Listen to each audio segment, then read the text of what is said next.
This is the Cuphead Show, which is a Netflix original series consisting of 12 episodes that are roughly 15 minutes or so each in their runtime. Keep in mind that the opening credits is about 45 seconds or so we'll actually take you about a minute of opening each time through until you get to the actual episode. It follows the adventures of, well, Cuphead and Mugman. There's also this pot kettle old man that kind of lives with him, and it basically is very much inspired and sort of runs around the concepts of what the game has. So if you haven't played Cuphead, it's a very intense sort of platformer, run and gun kind of game with a 1930s-esque inspired animated art style to it, which looks great. And that's the game. And I think we'll show some game clips alongside the Netflix show stuff, just so you get a basis of comparison between the two. Now, story-wise, I don't really feel that they're necessarily the same in regards to what the story is. You know, obviously this is very much its own sort of thing. But what's interesting is you can definitely tell that there are certain, characters that are bosses and whatnot in the game that show up in the show, which is really quite cool. Like one of the first, I think actually the first boss group that you kind of go against, the vegetables, they're in an episode. There's King Dice, played by Wayne Brady, which is very funny. We've got the devil, because the whole idea of this is like the devil's trying to like get the soul of Cuphead and stuff, and that's kind of the whole gist of it. And it tells the story behind this. Now, each episode is kind of basically like a standalone thing. They go on some silly adventure to some crazy place, and things go, amok, and weird things happen. There's always some kind of weird twist or some kind of weird action going on. And yeah, it's supposed to be a little bit fun. It's supposed to be easygoing. It does seem like it's rated for sort of an all audiences type thing, and I definitely think that is the case. That it very much feels like one of those old, cartoons you might watch, like the old Mickey Mouse stuff and things like that. It's silly, it's zany, it's got a throwback art style, but at the same time kind of looks modern. Now, there was something about the visuals where I think it definitely looks like the game looks, because again, this whole, concept of what Cuphead is a very specific art style from that era.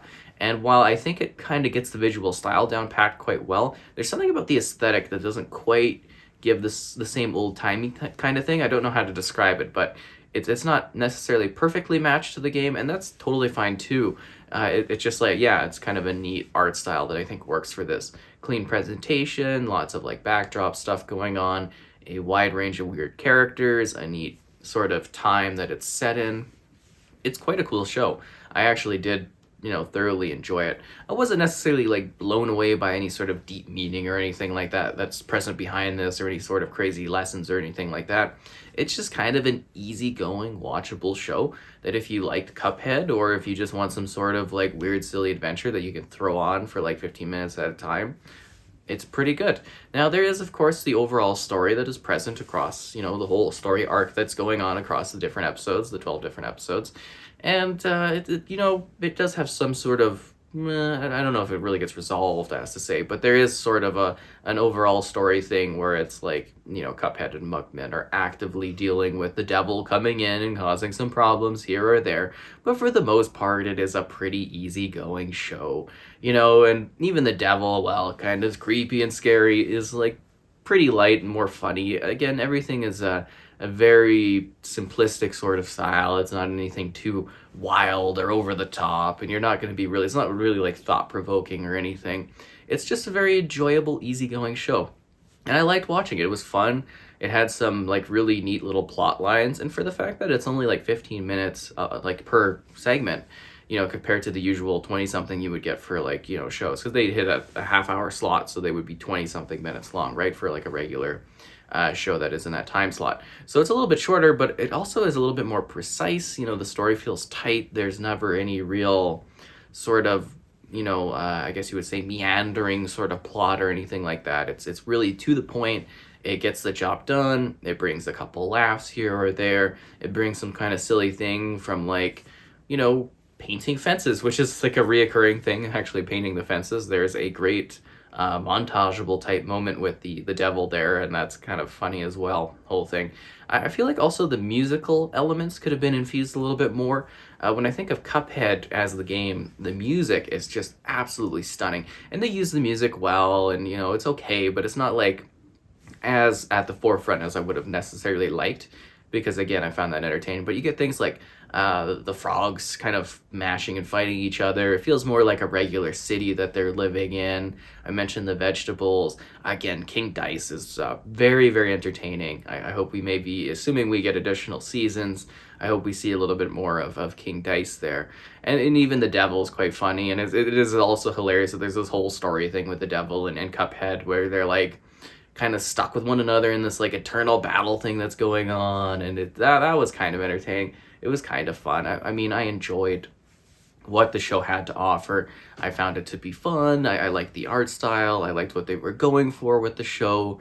I think there's potential for, this to go on for a long time because there's not really any story structure that like really holds this back. It's like a completely weird, niche, crazy world that they can do whatever they want in. There's no specific like at least when I look at the Cuphead game, there's no like canon where it's like, oh, you can't do this, you can't do that. It's like it's very open to do whatever you want with. A lot of the themes come through from the game, a lot of the characters that you would recognize. But if you are, I'm talking a lot about this from a game perspective, but if you are not familiar with the games, it's just like a really cool 30s-esque kind of styled art thing with these two hilarious characters that are like, kind of, it's also weird to have them talk. I don't know, it's just strange, but, and they're in this crazy world where they're in a battle for Cuphead's soul with the devil, and it's just these two characters trying to deal with it across these weird scenarios, but they don't really care too much. They're just doing their adventures because they're kind of kid-like in nature, and it's just kind of a little battle here, and they've got such a weird aesthetic to them. If you're expecting a lot of Chalice, though, that is very minimal. Only a one episode appearance for that character in case you were expecting something big. I believe it was just one episode. It really wasn't too present, but she really did kind of steal the show when she was present. So I'm hoping, again, with additional seasons that we maybe get to see a little bit more of that character. It was almost like the last episode sort of tied some things up, but then really left things open to do more with. So yeah, it was all right. It was decent. I think it got the job done. I found it to be an enjoyable watch. Again, 12 episodes, 15 minutes. It's not too long. I actually sat there and I just binged the whole thing. It wasn't too bad. It was pretty easy going. Like watching a movie almost, which is kind of neat. Cuphead Show opening's pretty fun. I think overall, I'd give it a 7.5. You can read my full review in the description below.